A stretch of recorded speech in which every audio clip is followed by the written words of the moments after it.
How does getting married affect a sole proprietor's taxes? Have you ever wondered how tying the knot might change your tax situation if you run a sole proprietorship? Getting married can bring about some interesting tax implications for sole proprietors. Let's break it down step by step. First, it is important to note that, when a sole proprietor gets married, the business structure does not automatically change. The Internal Revenue Service still recognizes the business as owned by the individual who started it.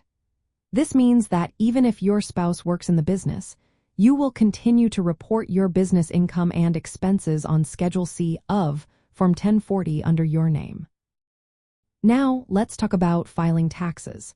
Married couples have the option to file a joint federal income tax return, which can often lead to tax benefits. When you file jointly, your business income from the sole proprietorship is included on the joint return. However, it is still reported on your Schedule C if your spouse is actively involved in the business. You may choose to treat it as a qualified joint venture. This allows both of you to report your share of income and expenses separately on your own Schedule C forms, avoiding the need for partnership tax filings. To qualify for this joint venture option, both spouses must materially participate in the business and file a joint return. This arrangement helps both spouses earn Social Security credits based on their individual shares of income, which can be beneficial for retirement.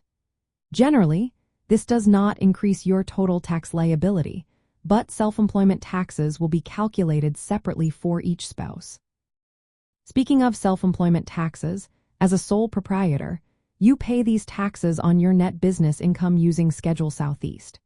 If your spouse is involved and you elect the qualified joint venture option, both of you will pay self-employment taxes on your respective shares of income.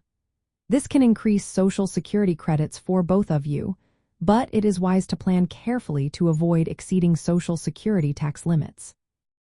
When it comes to business expenses, you will continue to deduct ordinary and necessary expenses on Schedule C if you treat the business as a qualified joint venture. Expenses and income will be split according to each spouse's interest in the business. It is also essential to understand the difference between legal ownership and tax reporting.